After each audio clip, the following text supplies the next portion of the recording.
Hello everyone, welcome at the Feminist Book Club of CPDP 2024. It is my pleasure to moderate these discussions.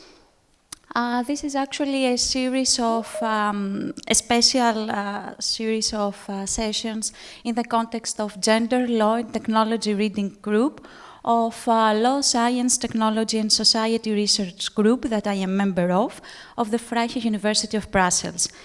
I am extremely happy to kick off these sessions today with a quote of abolitionist feminist scholar Angela Davis, who states that I am no longer accepting the things I cannot change, I am changing the things I cannot accept. With that said, the book that will be presented today is titled The Feminist AI and is authored by Kerry McInerney and published by Oxford University Press. In this session, however, we are going to focus on Chapter 7, on coding carnal knowledge into carceral systems, a feminist abolitionist approach to predictive policing, because actually the book is big, consists of many pages, so we wouldn't have the time to dig deeper into all the topics that are addressed in this book, so I had to pick up a chapter. Before starting, very briefly, I would like to give you a glimpse of the format, of the session's format. We will start with a short round of introductions of the author and the speakers. Then the book presentation that will be held by the author will follow for 10 minutes with a short discussion for 5 minutes. For the next 30 minutes, we are going to hear the feedback of the great reviewers on my left, as I'm going to address some questions to them. I will moderate the discussion, which means that I will be the timekeeper, and I will try to make sure to leave 50 minutes for Q&A at the end of the session. So before starting, do you have any questions? I think I try to make everything clear. So let's start. Dr. Kerry McInerney, I hope you can hear us. Welcome. Welcome. Thank you so much for being here today. Thank you so much for having me. Is a senior, the pronouns are she, her, and she's a senior research fellow at the Leverhulme Centre for the Future of Intelligence at the University of Cambridge, where she co-leads the Global Politics of AI project on how AI is impacting international relations. She is also a research fellow at the AI Now Institute, a leading AI policy think tank based in New York, and an HRC BBC Radio 3 New Generation thinker. On the left, I'm very happy to introduce you the great reviewers, Karolina Iwanska and Elisabetta Biasin. Karolina's pronouns are she, her. She's a digital rights advisor at the European Centre for Not-for-Profit Law, leading ECNLS EU advocacy on platform regulation and artificial intelligence. Hello, Karolina. Elisabetta's pronouns are she, her. Elisabetta is a doctoral researcher at the KU Leuven, at the Center of IT and IP Law, where she is pursuing a PhD on the concept of accuracy in AI and data law. Good afternoon, Elisabetta. So I think we can start with the book presentation. So Kerry, you can share your screen. I have also your slides, but if you could share your screen, that would be amazing. Perfect. You have 10 minutes. Or less, whatever you prefer. I'm just trying to share my screen and not having the most success, but if I can't, then I will just talk. I think, is this session being recorded? Because I think that possibly is affecting my ability to share my screen. I think it is not recorded, but I think there is an option at the top of the page on the right, probably. But if you cannot share it, I will try to. I have the slides. Yeah, I'm so sorry. I'm not quite sure why it's not letting me share. It just keeps saying it needs permission to share screen. This is always the hardest part, like just getting the slides up, and then everything else is Kerry, the always host, fine. if we can make Kerry the host on Teams. Probably. Thank you. I think on her account. Yeah. Okay, I see what it is. I think I can get it now. Perfect.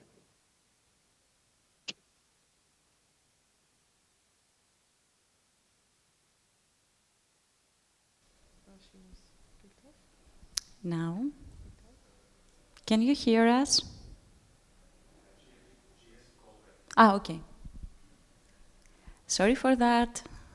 Just a short break.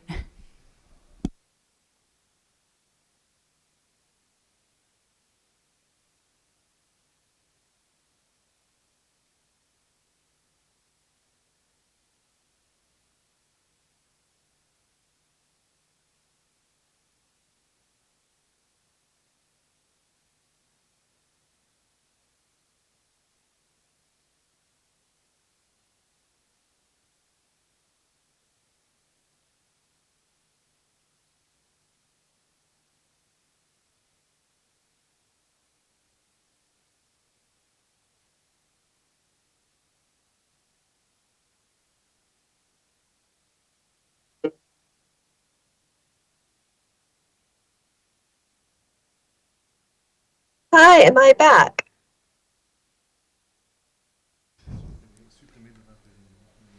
Give us one Hello? second.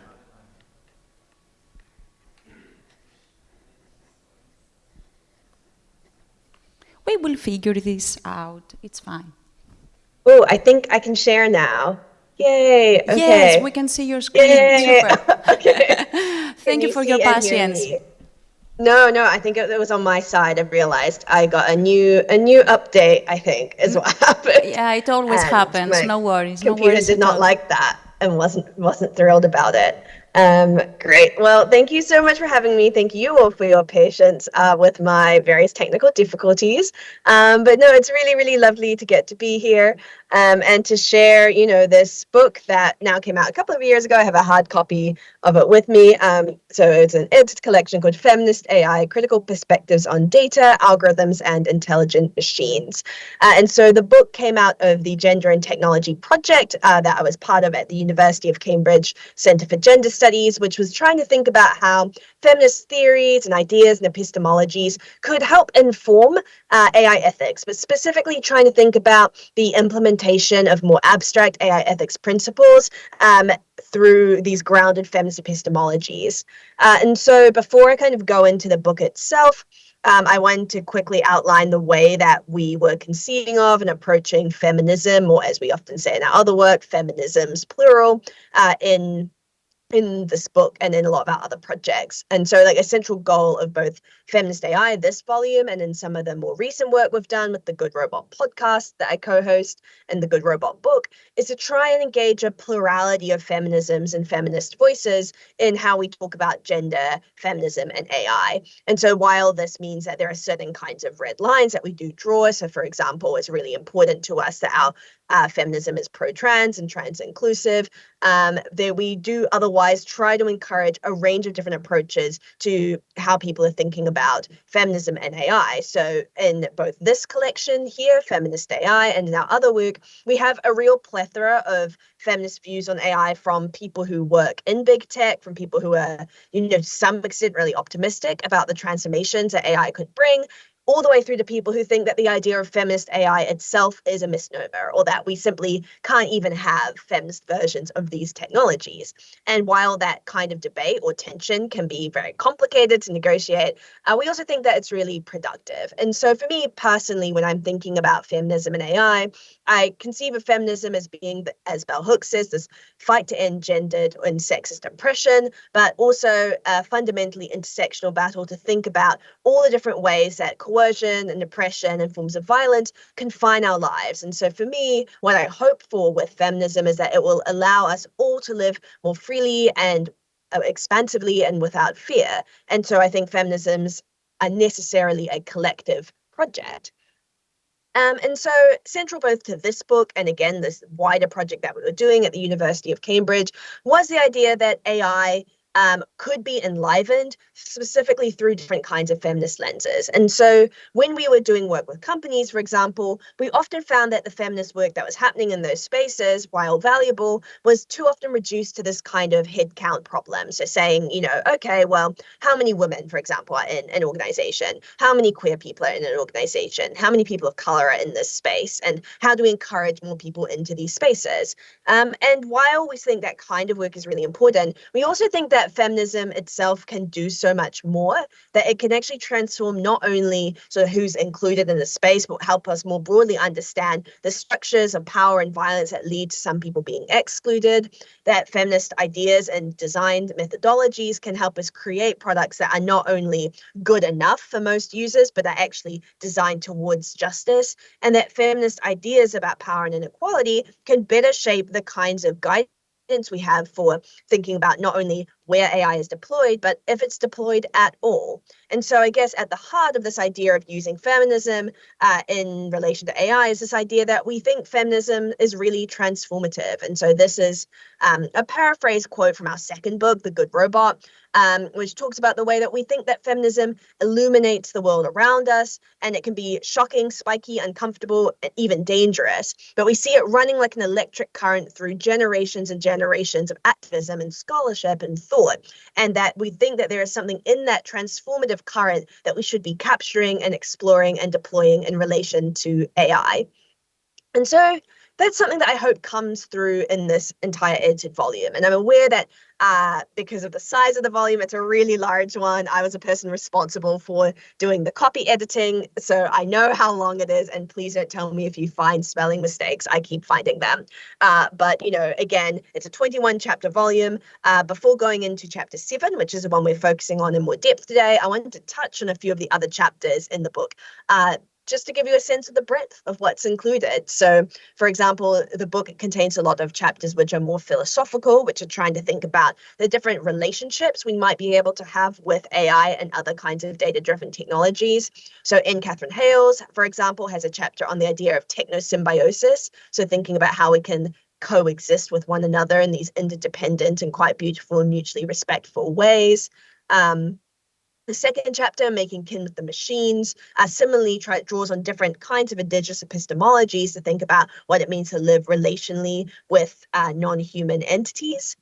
But we also have, some really critical chapters. That includes my chapter on predictive policing that we'll be discussing a little bit more further, chapters on sex robots, on drones, on autonomous weapon systems. One of my favorites of these critical chapters is Michelle Alam's chapter on AI and art. And so in this chapter, which I believe is chapter 14, Signs Taken for Wonders, Michelle Alam looks at the way that different kinds of gendered and racialized categories and hierarchies are getting reproduced, but also re-legitimized by new technologies. So Michelle looks at apps like generated photos, for example, which claims to be able to generate people according to different racial groups or ethnicities, other apps that claim to be able to read your ethnicity from your face, and argues that these are just putting back into place these old racial hierarchies that have been at least semi-debunked and giving them this technological veneer that makes them seem appropriate and real, as though they're grounded in some kind of truth.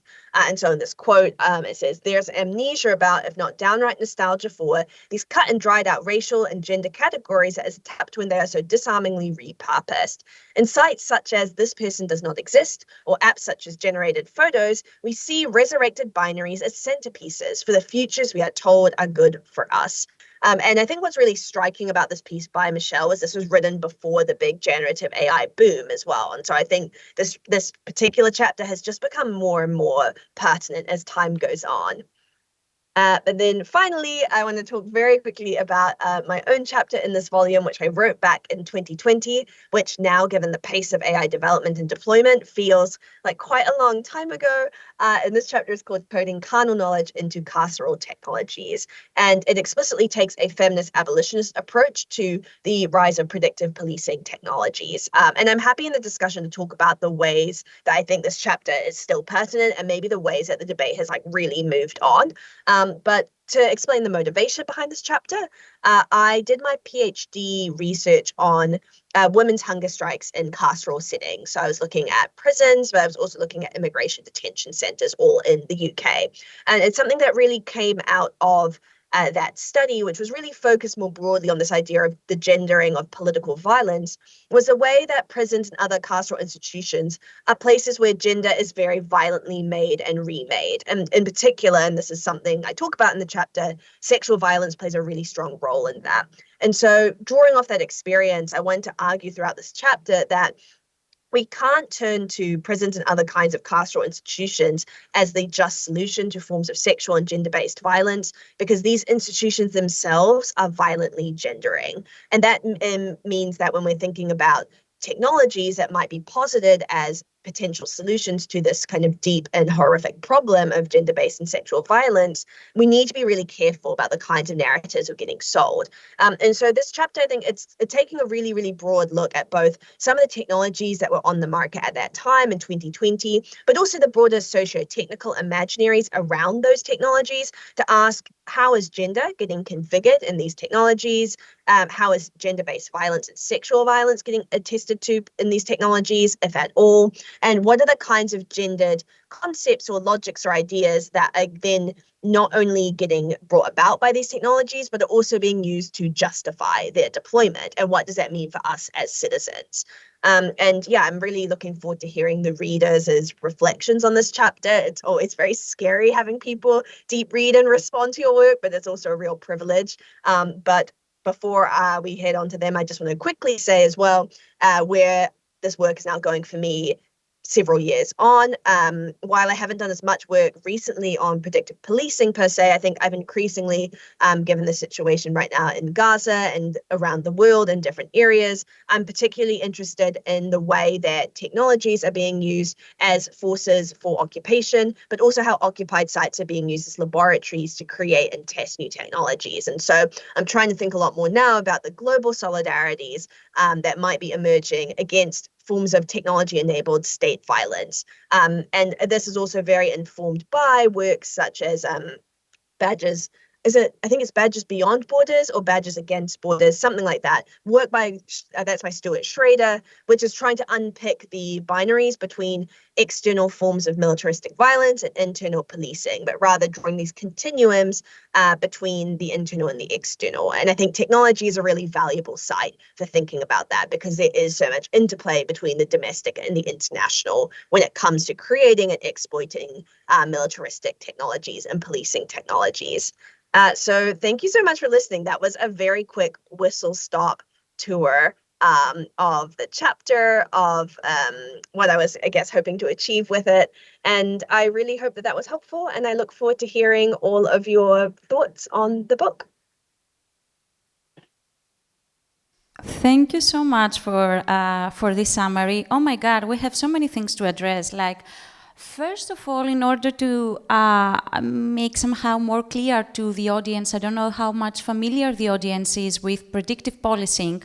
I was wondering whether you have any particular case that you are focusing in this book and mostly in this chapter of predictive policing that you would like to highlight, let's say, very briefly.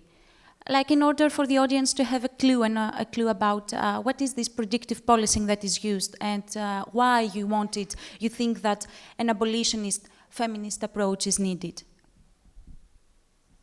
Yes, sure. I mean, I think at the time when I wrote this chapter, again, there was like a lot of public agitation and pushback against the rollout of predictive policing tools, and there was a heavy focus on facial recognition technology in particular.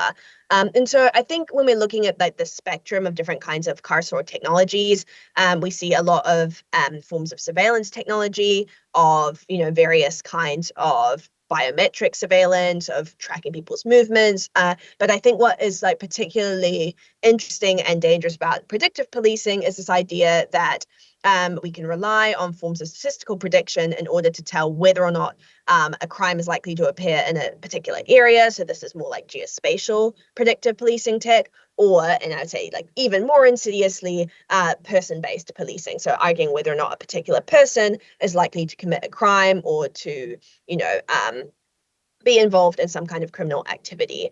And I think what is particularly worrying about these tools, which I think, again, are much less publicly accepted than they were, say, in like the early 2010s when there was a lot of excitement around them, is the way that, in Wendy Chun's words, in these systems, truth equals repetition. And so obviously these tools are in no way able to accurately determine whether or not a crime is likely to occur in a particular place or whether a particular person will commit a crime.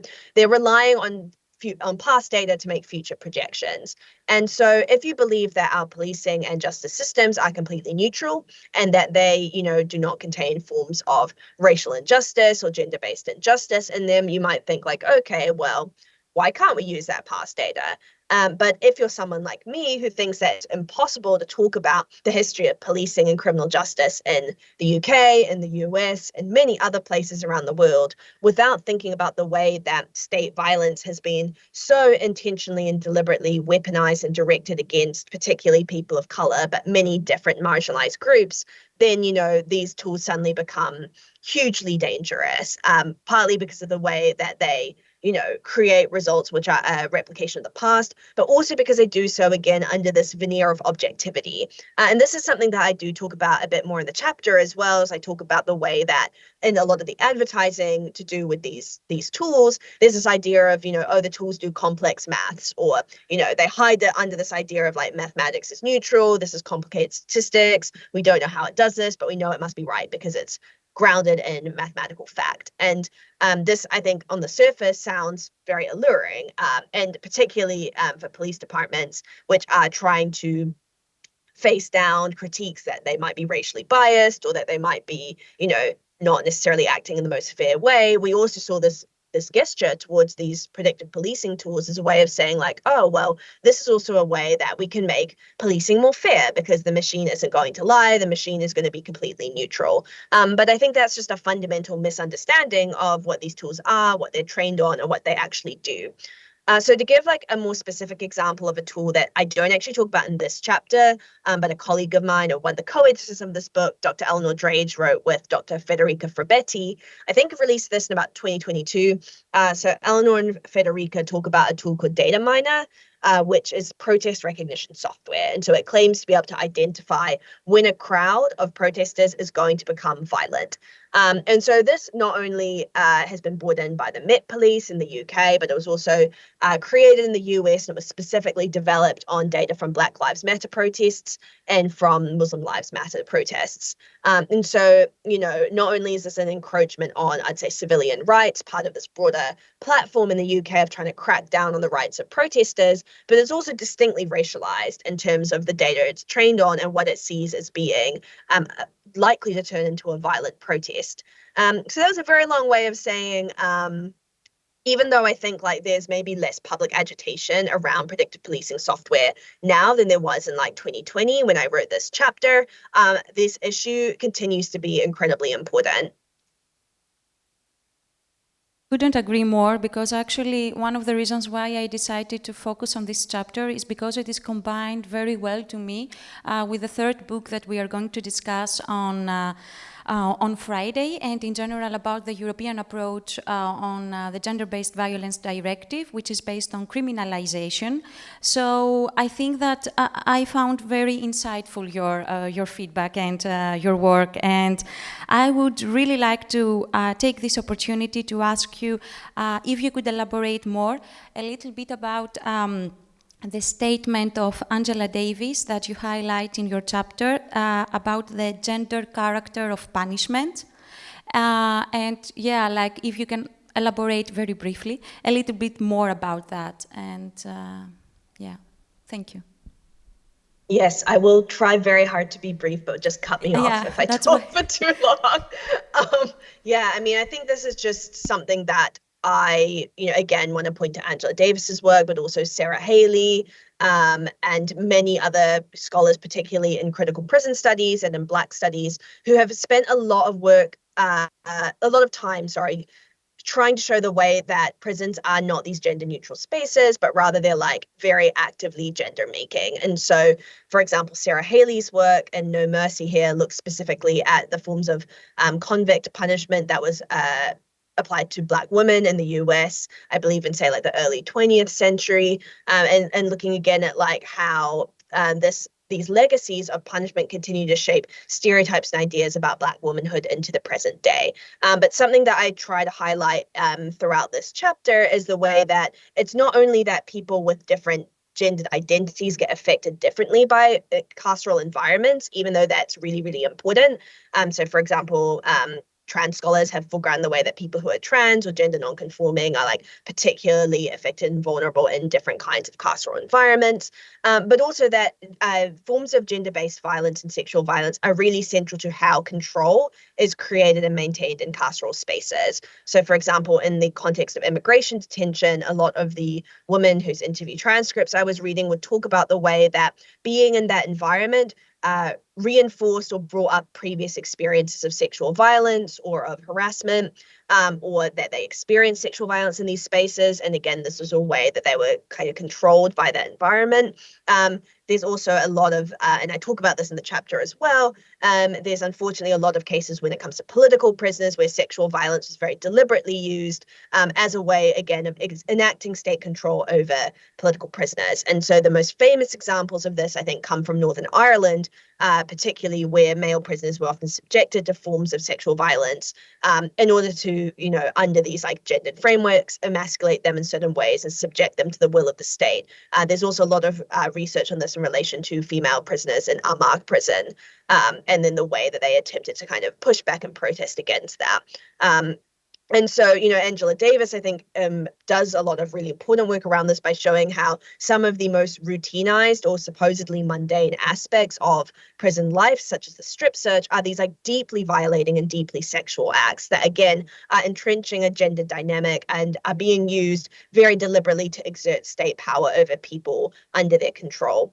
And so that was a very long way of saying that, I think that we don't necessarily grapple with like the full nature of what the prison does if we don't look necessarily at these gendered and these embodied dynamics.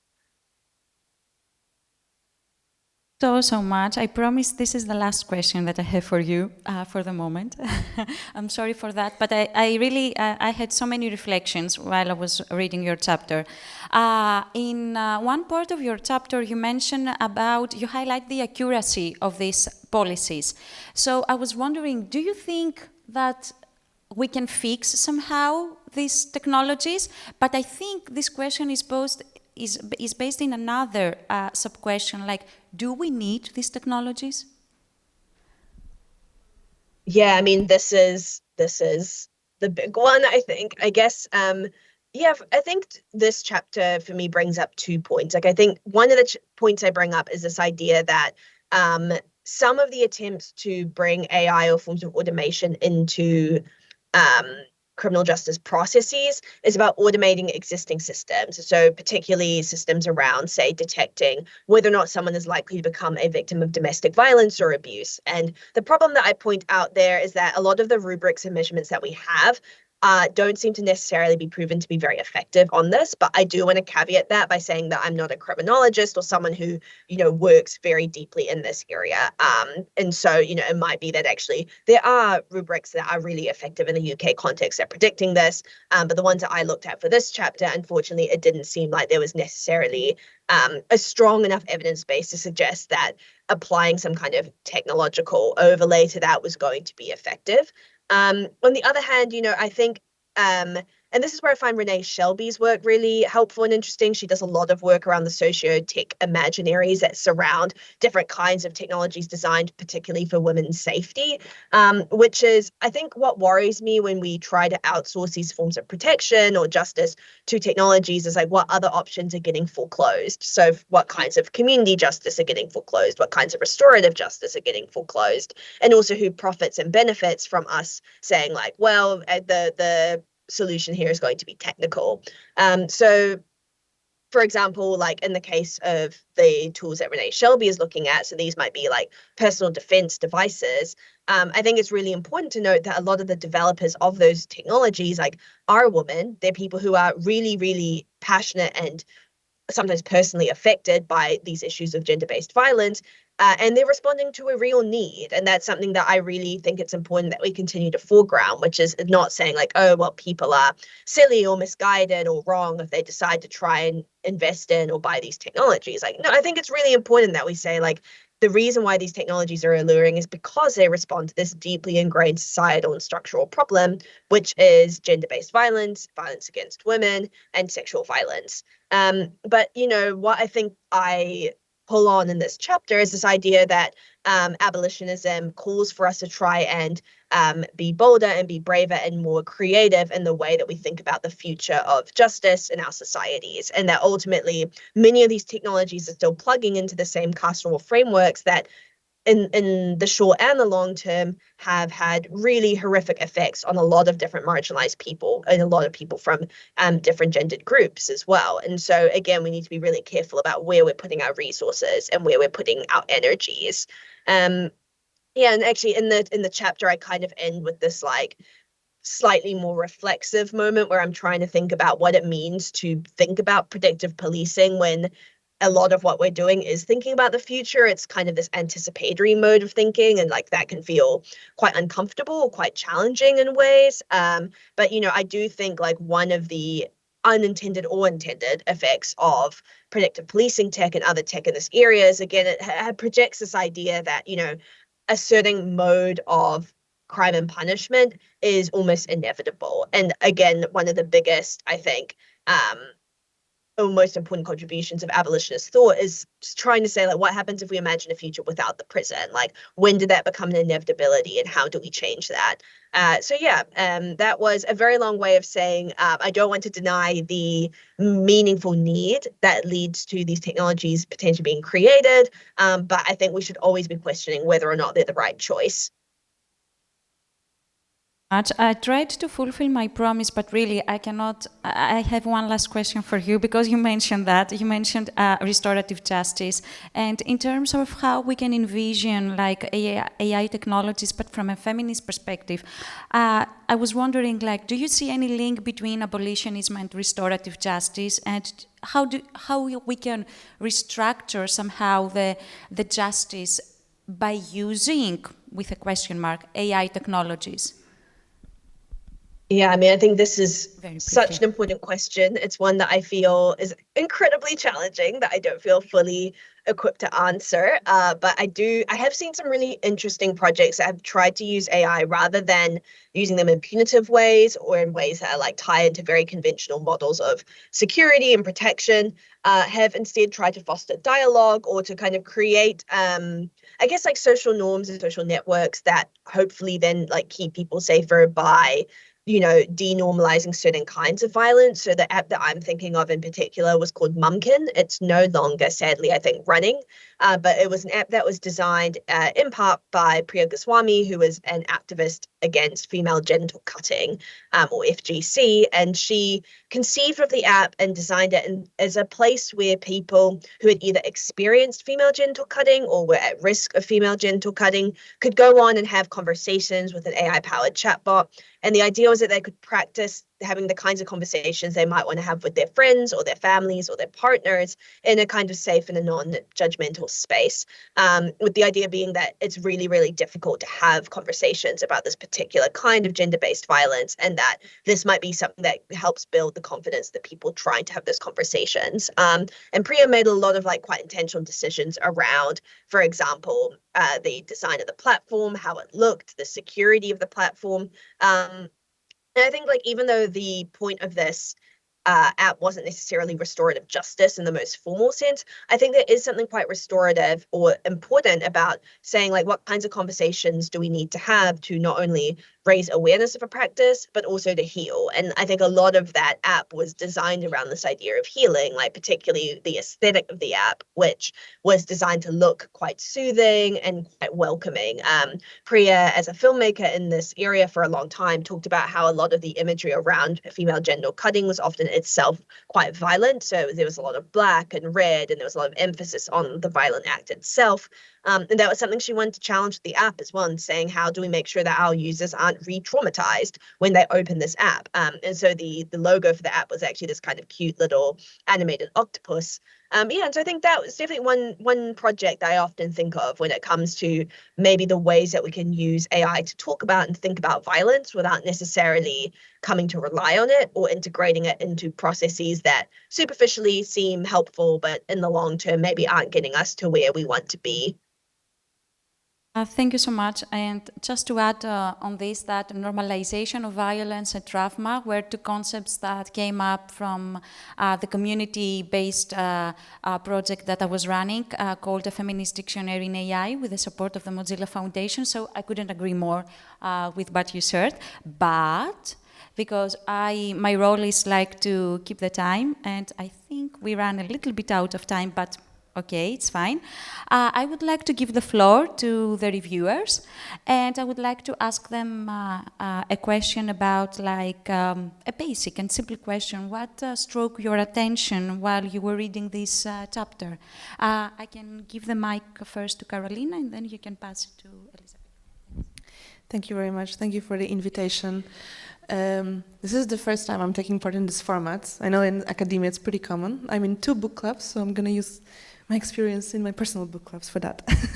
Anyway, thank you so much for the invitation. Thank you so much for the possibility of reading this chapter. I found it super interesting, very relevant, and the arguments were really convincing. In particular, I thought it was extremely interesting how you linked predictive policing and the naturalization of gender-based violence. So essentially the chapter also makes this point how a lot of predictive policing systems are based on this idea that gender-based violence is to some extent natural or inevitable. And they make this kind of cost-benefit analysis oftentimes of what sort of action is going to be taken. And they also speak of gender-based violence in this language of forecast, often very explicitly basing mathematical models on natural disasters, like models and patterns to inform the forecast of gender-based violence, which I had no idea about. That it's like, I don't know how you even do that. It sounds really stupid, if anything. Like, obviously doesn't work.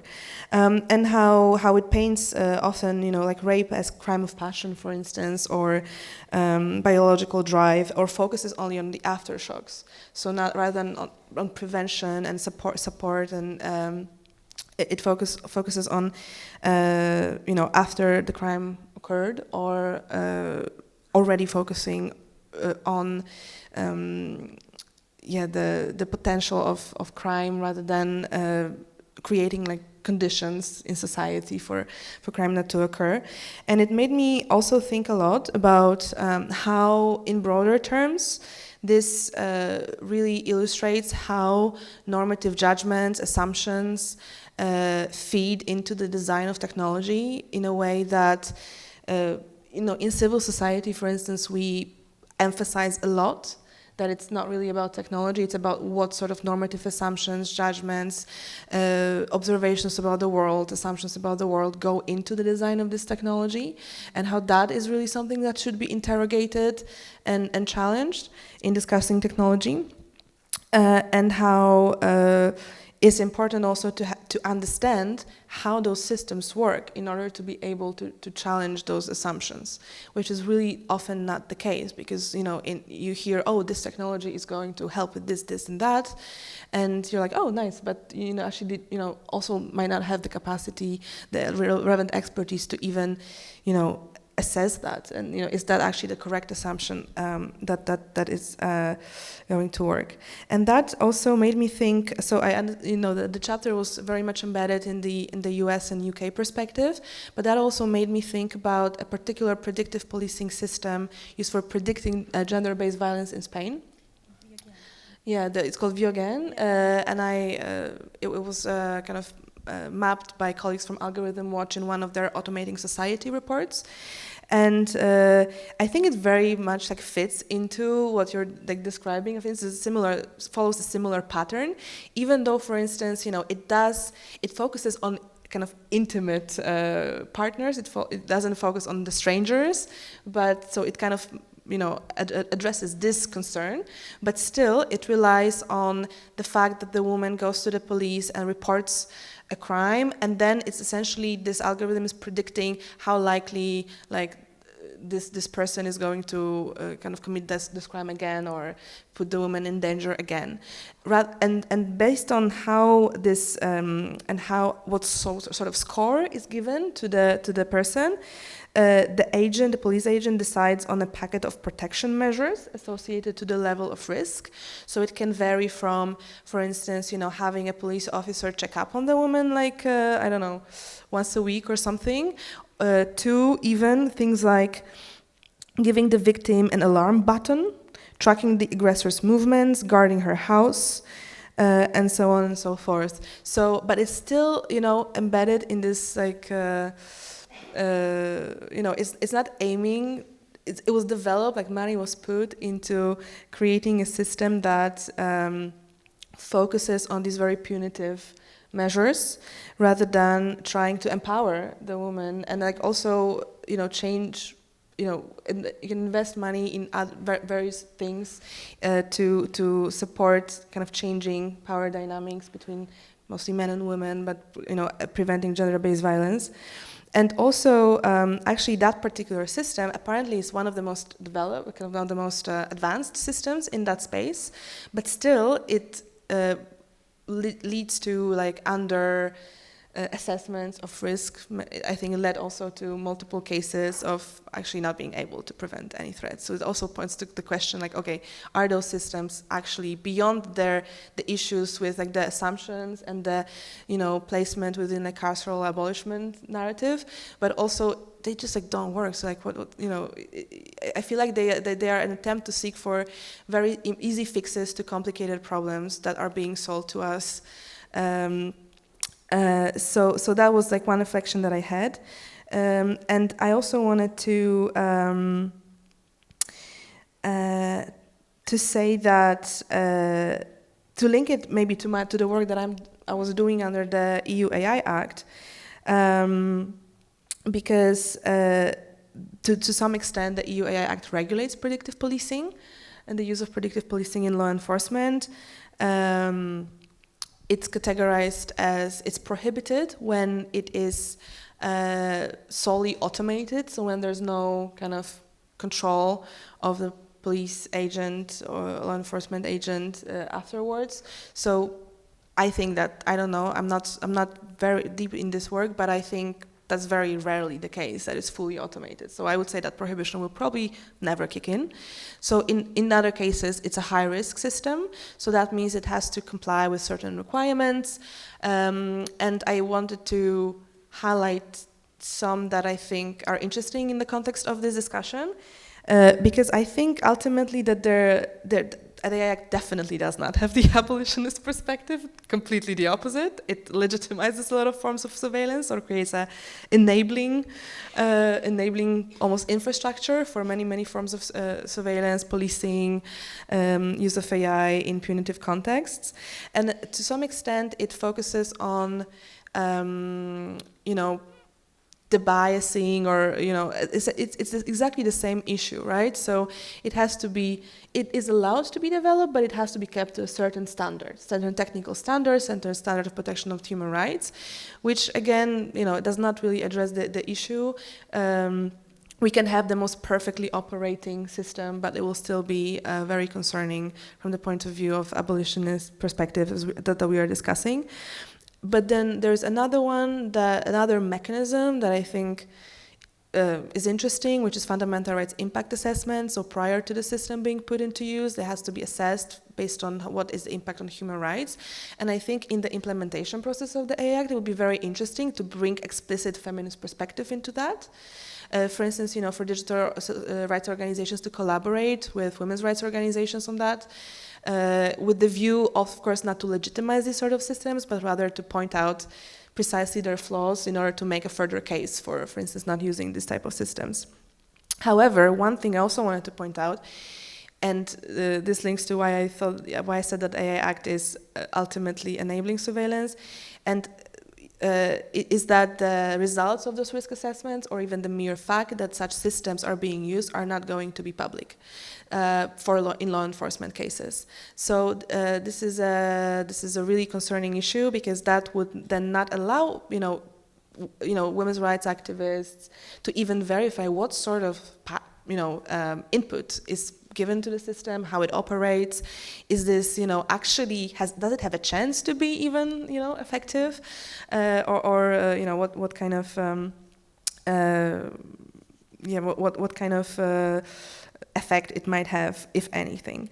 And I think also very interesting the argument of stranger danger in the chapter. And as I mentioned, this particular system in Spain, it kind of takes into account the broader definition of sexual assault, but it still relies on the woman reporting that. But something that was found in the practical application with this system is that actually police officers, they're very, very unprepared for dealing with gender-based violence. And there's also this argument in the book that you might kind of adjust the system slightly in terms of how our understanding of different crimes and violence evolves, but still the institutional practices and attitudes are way more difficult to shift.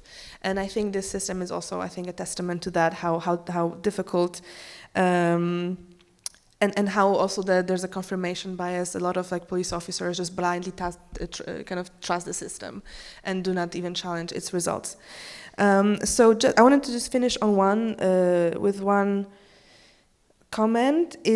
So if we think about kind of abolitionist perspective and feminism in AI, I think you also touched on this topic in your question, and I haven't read the whole book, so I don't know whether that is also addressed. But I would be very, very interested in how we can embed those feminist perspectives also in other types of AI, not only in AI dealing specifically with gender-based violence, but then also in the context of gender-based violence. Is there any role for technology to play? I mean, you mentioned a little bit some of the ideas with the chatbot, but yeah, is there something that we could shift attention to? We could try to influence where public money also is being invested. So anyway, that's part. The chapter was really interesting. It sparked a lot of reflection in me, and thank you so much again for the opportunity to discuss it. Just very quickly, thank you so much for sharing this, because I had also noted the case of Biasin, because for two reasons. As you said, it solely relied on automation, the police officers couldn't somehow adjust the results. And secondly, it was about accuracy, this system was not accurate at all, because at the end, there was a high risk for this crime to be repeated again. So anyway, the floor is yours, Elisabetta. Thank you so much for sharing your input, and looking forward to hearing yours. Thank you, Anastasia, for the invitation. It's an honor, a pleasure to be here today and share my views, and also thank you to Dr. McInerney for giving me the opportunity to read the book chapter and provide my comments. Thanks a lot. So I would like to ask, I can recap all my consideration in this question, right? Yeah. Okay, perfect. Thanks a lot. So I will comment the book chapter based also on my research, what I do, what are also my research interests. I'm a legal researcher, so sometimes I'm interested in legal perspectives, and in the past I also researched on feminist perspective in data protection on digital periods, for example. And I'm also interested, I'm doing a PhD on the concept of accuracy, which is a topic that we started to discuss already. And it is something that indeed I wanted to discuss further during my notes.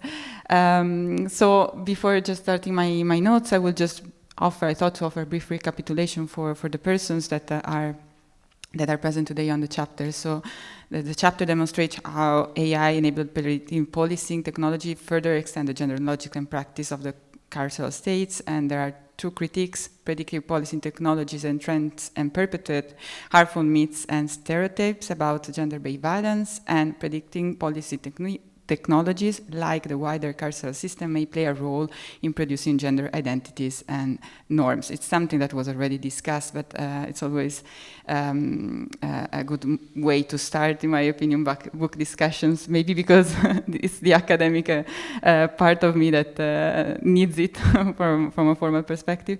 But regarding the chapter as a whole, what captured my attention, first of all, was the theme and the link between feminist perspective and the role and legitimization of science and technology with regard to predictive policing, their limits and their oppressive powers. And for me, it's something that also Dr. McInerney already mentioned during their presentation, is the critique and the talking about invocating mathematical objectivities, which was mentioned under the limits of predicting policing, also based on Ferguson and Wong. And it puts in connection with, as we talked about, also the naturalization of gender-based violence.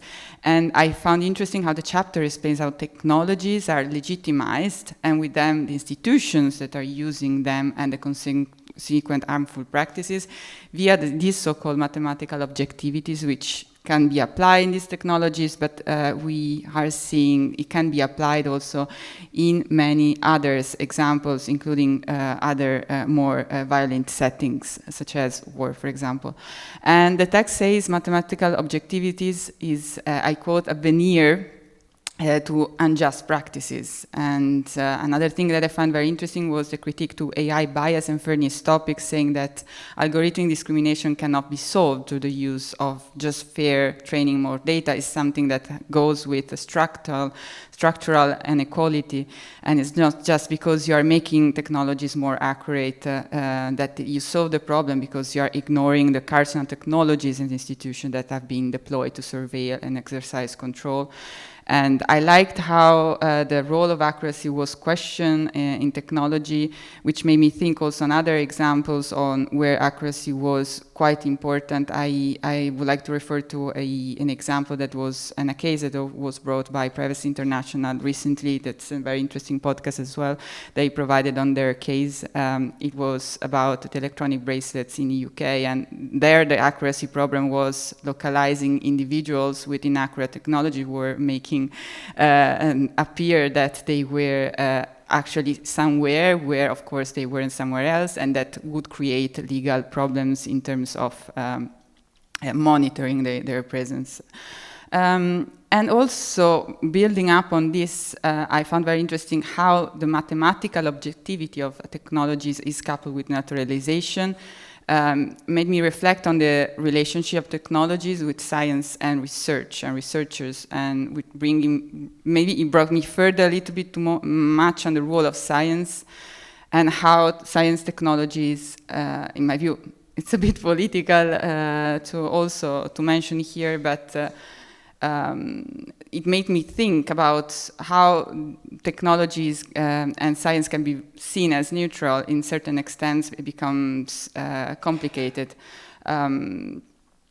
Technologies and science historically has tried to make use of naturalization argument, and also in general to measure something that sometimes cannot be measured. Before we were talking about how the book chapter refers to weather forecasting for the possibility to predict crimes.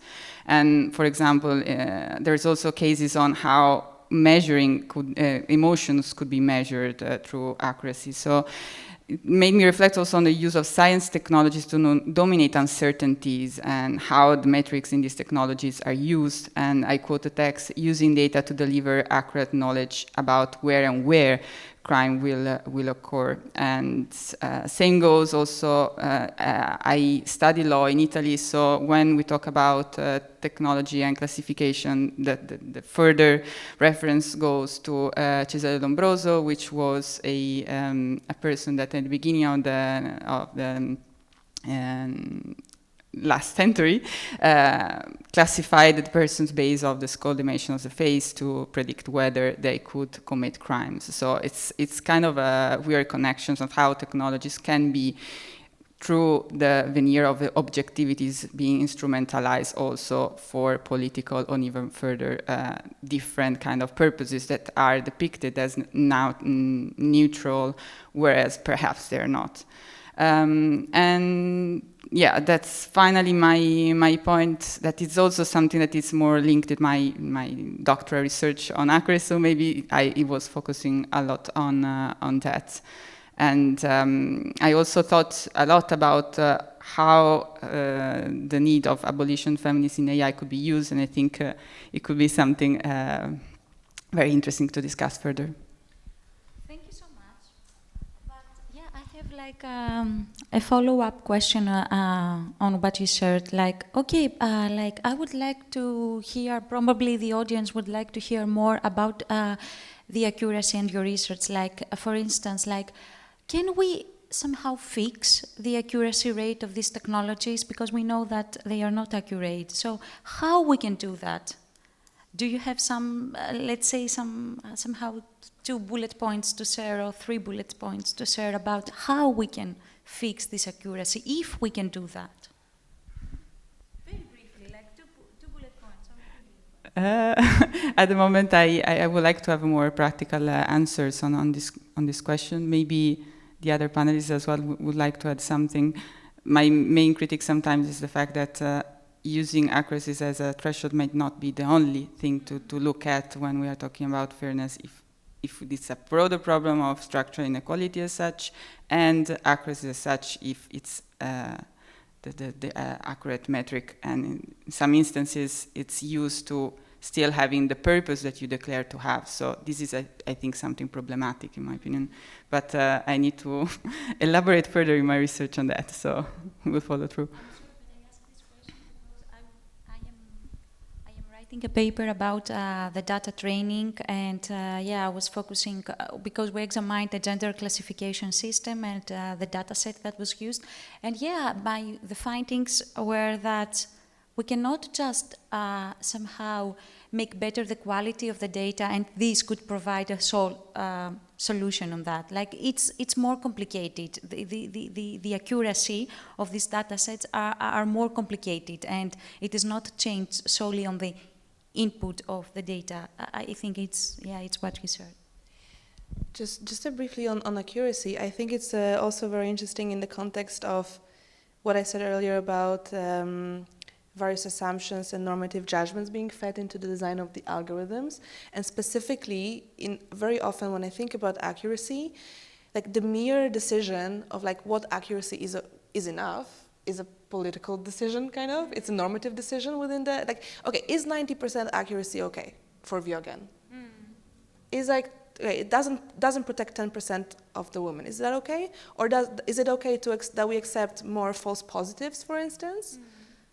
I don't know. You know, like these are very, very normative judgments and assumptions. They are presented as like a technical issue. Like under the AI Act, for instance, you know, there will be standards on accuracy, but like, how do you standardize this issue? You know, it's a very, very you know, you obviously will strive for the best, but it's almost like a $0 game. Like, you know, are you aiming for 100, but like you get like 99.1, 91.11, 91.12, and like you just expend endless amount of money into making more and more accurate something that actually maybe shouldn't even exist in the first place, because we're talking about the systems that, you know, we challenge their very premise, not how accurate they are. So yeah, this is just like an observation that I think is. Probably like if there is anyone from the audience that could reply to this technical question, like how we can fix accuracy, that would be amazing, because actually interdisciplinary approach is also somehow enshrined in one article of the AI Act. So yeah, to me, like the conclusion is that in order to address these questions practically, we need also, besides the abolitionist approach, an interdisciplinary approach, because probably some questions we can reply them having a legal background, but it's not only the legal context that we have to examine these issues.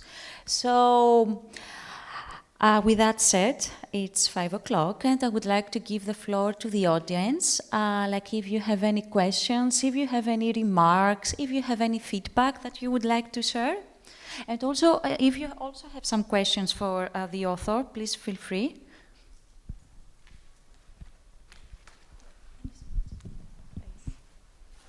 Thank you so much for the discussion and the book. I actually look forward to reading it. I have not, but I wrote my PhD on predictive policing, so I'm very close to this topic, and I don't think accuracy is the solution because past data will always be biased, and the way of training data will always be biased, and it's just a feedback loop. And I would like to hear more actually about the abolitionist perspectives and what feminism can add to abolitionism perspectives, because that was not entirely clear to me. And I think in the case of predictive policing, it's a technology that should be rejected. So I don't think it can be fixed. So I would like to hear more about that. Thanks.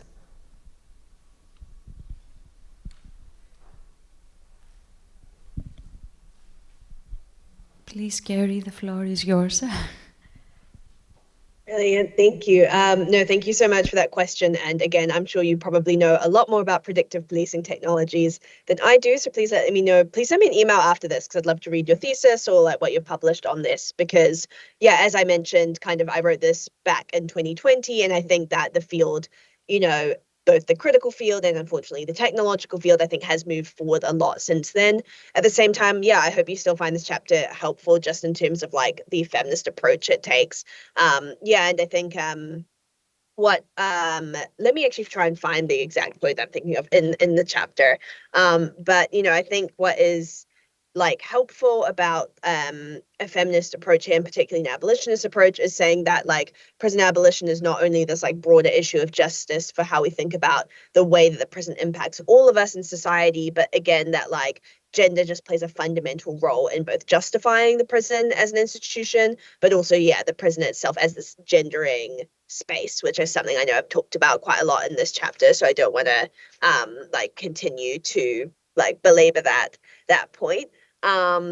But yeah, so and then the chapter itself, I also kind of suggest that one of the reasons why it's really, really important for us to specifically use an abolitionist approach in combination with feminism is because of the tensions that we've seen emerging between these forms of like carceral and anti-carceral feminisms, or the way that a lot of like feminist activism against gender-based violence and sexual violence has been really, really important, but also in many ways has also been used to bolster these kinds of increasingly invasive forms of surveillance and state control, and like that's very, very complicated and also very differentially impacts different women. And so I think Aya Gruber, I believe, has a book on this called The Feminist War on Crime. And so I think her name's Aya Gruber, but I will double check after this, which is kind of mapping the way that we're seeing these contestations between carceral and anti-carceral feminisms. And so, that was kind of one of the major reasons I wanted to bring together these kinds of forms of thought. And then the other reason that I was interested in this, though, was I also was writing this chapter in 2020 when there was also a lot of activism around Stop Asian Hate and the way that Asian American and Asian diasporic people were experiencing intensified forms of hate crimes and racial violence in response to the COVID-19 pandemic. And that included the shootings in Atlanta in the US, but a lot of other forms of crime. And I was really inspired by the work of Dylan Rodriguez, who wrote this really fantastic piece, specifically arguing that it was really, really important that Asian American activists and organizations, in the Stop Asian Hate movement, didn't allow this really important movement for racial justice to be, again, weaponized as a way of increasing the hold of the carceral state, or of sort of increasing these forms of carcerality. And so I'm also happy to link that piece after. And one aspect of that, for example, was thinking a lot about the ways that, for example, sex work has been criminalized in a lot of places, and how, again, this kind of move towards police protection was very, very complicated, for example, for sex workers who, on the one hand, experienced high amounts of gender-based violence and sexual violence, but on the other hand, were also criminalized for their line of work, and so didn't necessarily trust police or were worried about experiencing forms of harassment and violence from police. And so in the Asian American context, the organization Red Canary Song does quite a lot of activism around this. And so these were like the kinds of questions, I guess, that were also informing the chapter as I was trying to negotiate these overlapping strands between technology, abolitionism, but also feminist activism and movements. But yeah, so that was very unstructured, but I have a few paragraphs in the chapter itself that kind of summarize the different feminist abolitionist perspectives I was drawing on at the time. Again, I think there's been a lot of really fantastic literature since I wrote this chapter that has come out. So I'm thinking of Abolition Feminism Now, which is a co-written book by 4 authors, including Angela Davis and Gina Dent, but also a lot of other abolitionist literature that's come out recently. So if you email me, after this, I'm happy to send you on people who I think articulate this much better than I do. Thank you. Thank you so much. We will email you for sure. Does anyone else have a question? I have 2 questions. One is a little bit provocative. The other one is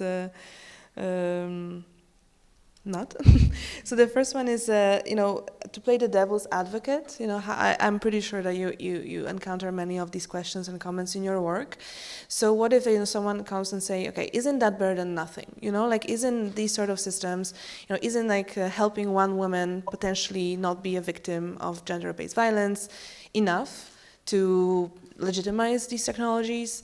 I think this is an argument that is quite expanded, quite often used, especially also in child sexual abuse material, and the fight against that, because children's, even one life of a child saved, it kind of justifies those technologies. So that's the first question. And the second question is if you have any suggestions to digital rights organizations that are working in policy, or other civil society organizations working in policy, of how to embed this perspective into their work, into our work. The context is that very often, we are fighting for the bare minimum. We cannot even dream of an abolitionist AI Act or abolitionist non-Europol regulation. But so very often we are fighting in the reformist mindset. So if you have any suggestions of how to get out of this mindset in a way that is constructive and I don't know, has any chance of success. Difficult. Yeah, no. Thank you for both of those. I'm going to think on the second one because I think that's huge. And again, I think the people who are kind of working on the front policy lines, that is a really challenging task. In terms of the first question around is this better than nothing? I think this question really matters, and it's why I think a little bit earlier I was talking about the idea of these technologies often respond to a real need, and that's a need that you don't want to undermine. I guess I have a couple of responses to that when people do ask me. The first kind of, this one is not the one I would emphasize as much, but I do think it matters if we come back to these questions of accuracy, which is we have seen, unfortunately, examples where these technologies, I think, have actually been actively harmful, not even just, that they haven't necessarily maybe helped as much as we would like them to help. This was something that came out a lot when there was a wave of sort of app development to try and help people who experienced forms of coercive control, intimate partner violence and abuse.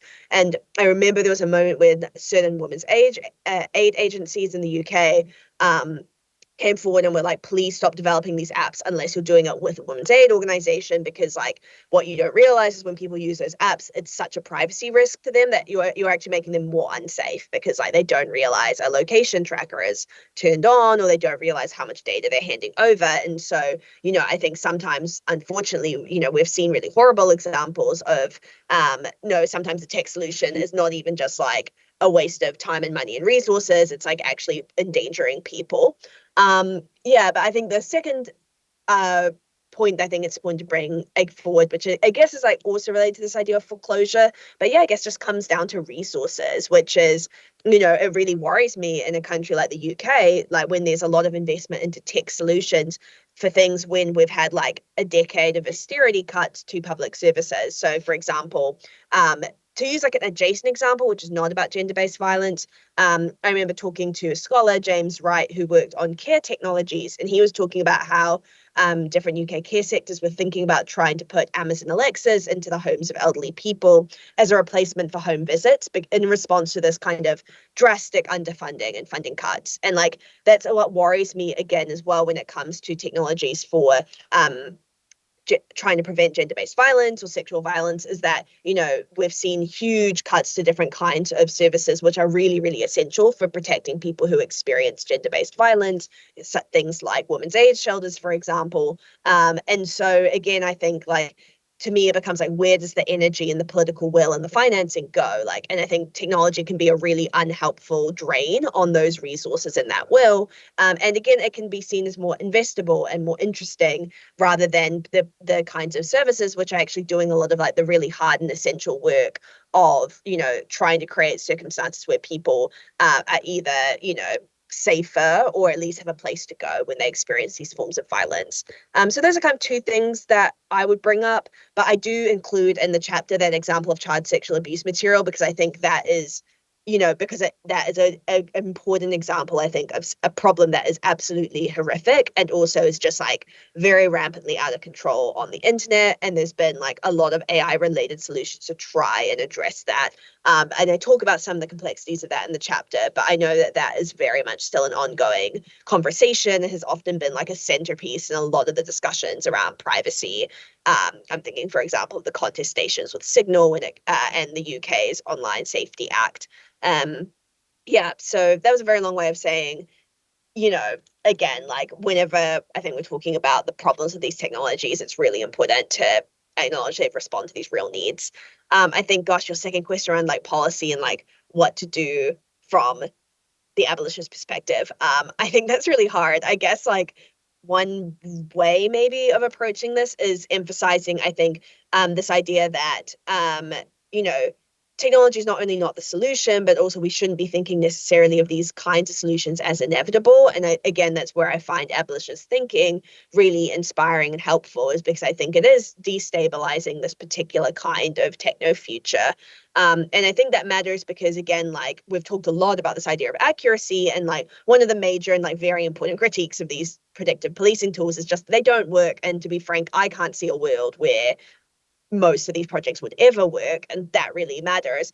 But, you know, I think the longer that, you know, these companies can keep the conversation on like making the tools work, like the longer we're entertaining a future where they exist. And to kind of come back to one of the previous questioners, like, yeah, I think they just should hit a stage where we say like, look, has anyone ever found like a good or accurate or robustly researched use case for this? I feel the same about a lot of affect recognition technology. And if not, like, what does it mean to just have a red line around it?